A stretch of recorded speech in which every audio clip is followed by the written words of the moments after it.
Voici l'histoire d'une renaissance, celle d'un département, la Drôme, meurtri par la guerre.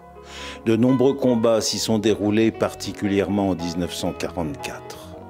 Alors, il va bien falloir reconstruire, trouver du travail à toute une génération dont une partie fuit la campagne et reconstruire des vies dans un décor tout nouveau. Les années 50 à 70 sont celles d'un formidable effort tant des pouvoirs publics que de simples particuliers. Un monde nouveau va en résulter. Le journaliste drômois Claude Didier a publié plusieurs livres qui embrassent cette période et, par bonheur, les archives de mémoire de la Drôme nous apportent d'innombrables témoignages visuels de ce qui fut un véritable bouleversement.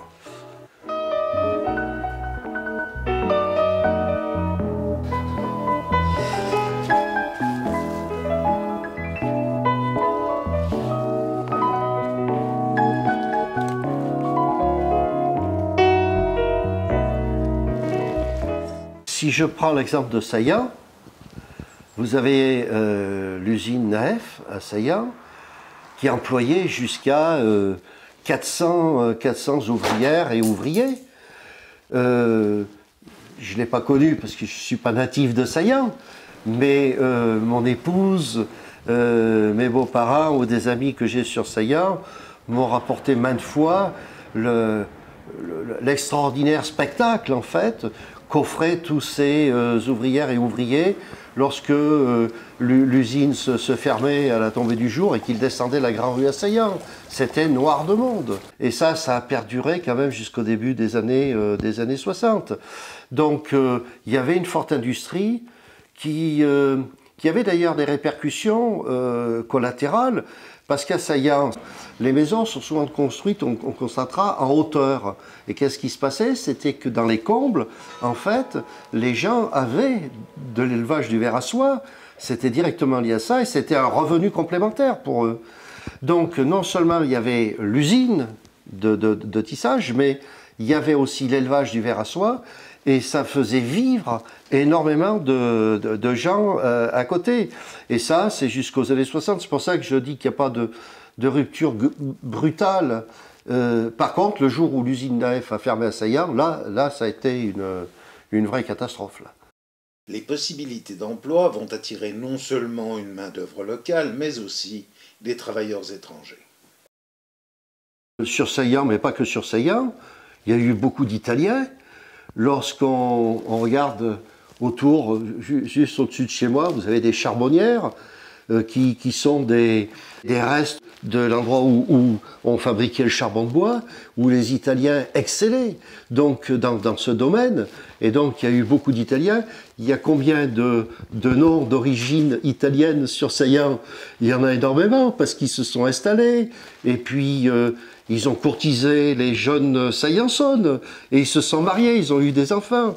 Donc il y a eu, après le génocide arménien, on est en 1915, début 1916, les Arméniens, comme on le sait, sont venus en grand nombre.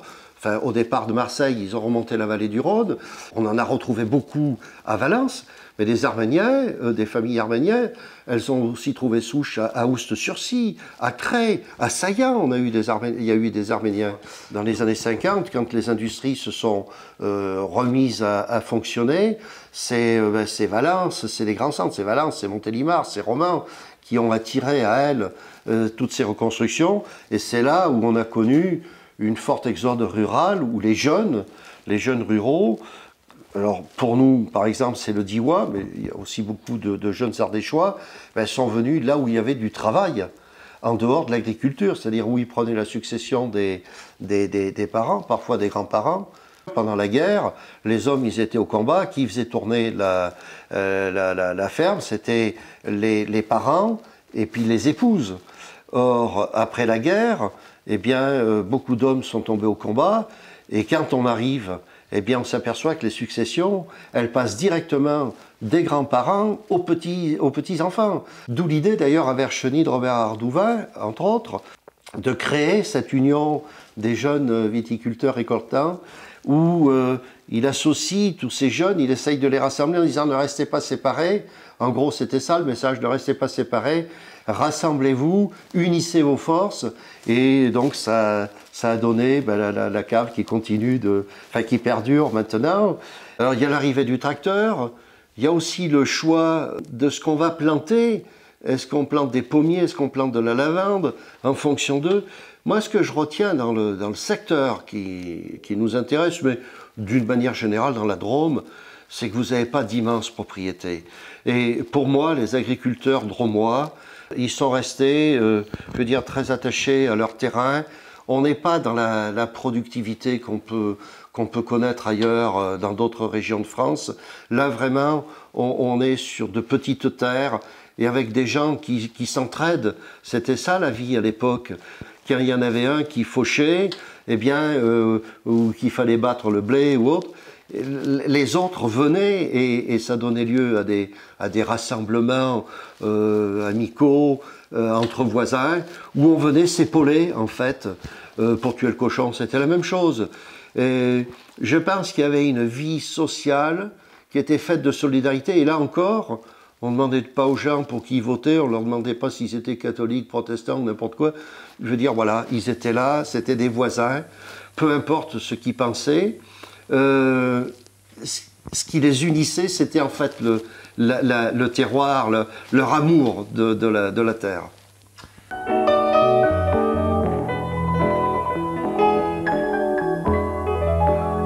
Un des problèmes majeurs rencontrés dans cette période de 1950 à 1970 est celui du logement.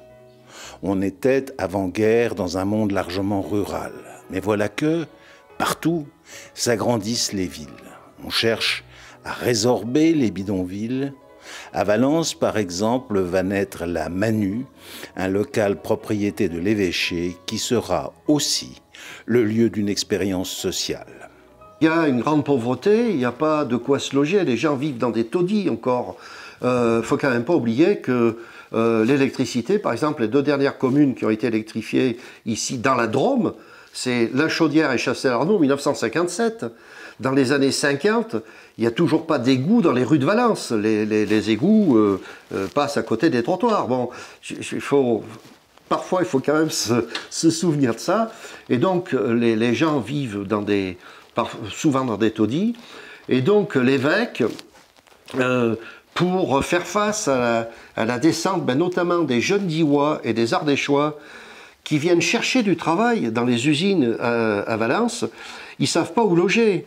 Donc, où ils ont la chance d'avoir un oncle, une tante, un grand-père, une grand-mère qui a quelque chose sur Valence et ils logent chez eux, sinon ils n'ont rien. Donc, il offre ces locaux, qui étaient dans un état de délabrement assez prononcé, il les offre en disant, ben voilà, on va pouvoir accueillir ces jeunes. Et il n'y avait pas de WC, les lavabos étaient communs, il y avait une douche à chaque étage, etc. J'adore l'histoire de la Manu, parce qu'elle reflète bien cette période de solidarité quand même qu'on a connue. C'est que après leur journée de travail, ces apprentis, et ils ne travaillaient pas 5 heures par jour, ils faisaient la vraie journée, ces apprentis, bien, le soir, pendant la journée, le directeur de la Manu avait fait livrer du ciment, du sable, des briques, et chacun, en fonction de leur spécialité, eh bien, ils travaillaient le soir pour se construire des dortoirs, se construire des douches, des WC. Et c'est comme ça que ça a été ouvert avant même l'appel de l'abbé Pierre en 1954, juste avant. C'est-à-dire que l'évêque de Valence, à l'époque, j'oublie son nom, pardonnez-moi, avait compris qu'il y avait un problème de logement. Il avait ouvert. Il s'est fait un peu avoir parce que les prêtres qui ont été chargés de la gestion lui ont vite fait comprendre qu'il était hors de question que ça reste un établissement catholique. Et les prêtres ont pris beaucoup de distance par rapport à lui, ce qui l'a déçu d'ailleurs, mais bon. Et ils lui ont donné ce caractère laïque, en fait. C'était tenu par des prêtres, mais au départ, mais avec une ouverture totalement, une ouverture totale. Et donc, ces jeunes Diois ou ces jeunes Ardéchois pouvaient trouver à se loger là pour pas cher, en fait.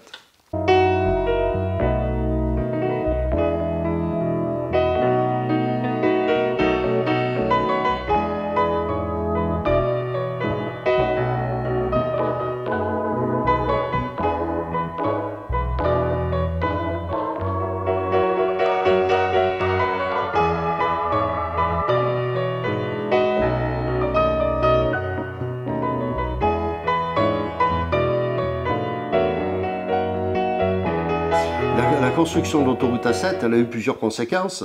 D'abord, Valence-sur-Rhône s'est appelé Valence, parce que du coup, la ville a été coupée du Rhône. Avant, ça s'appelait Valence-sur-Rhône, mais maintenant, ça s'appelle Valence. Ce projet d'autoroute, il a également fait beaucoup réfléchir alors les maires de toutes les communes de la Drôme en disant « mais les touristes vont prendre l'autoroute et ils ne viendront plus dans la Drôme, on ne les verra plus ». Et donc, c'est comme ça qu'on voit, par exemple, ça ne s'appelait pas les sophistes touristes, c'était les syndicats d'initiative à l'époque, et qui s'unissent et qui créent, eh bien, par exemple, la Nationale 93 devient la route Hannibal, par exemple. Il y a une affiche avec cette route Hannibal, qui représente cette route Hannibal. On veut trouver un moyen de détourner en fait les touristes de l'autoroute en disant ben, c'est bien, vous voulez descendre vers la mer, mais nous, avant la mer, on a quand même des rivières à vous proposer, on a des sites touristiques qui sont extraordinaires, et venez donc chez nous. Et pendant les années où entre l'idée de construire cette autoroute, les autorisations, les visas, puis la construction même, ça a duré des années. Eh bien, il y a toute cette dynamique, cette réflexion. Mais ça y est, une fois que l'usine AF a été fermée, il reste quoi? Il reste la Clairette et le tourisme. Et donc, il faut faire venir les touristes.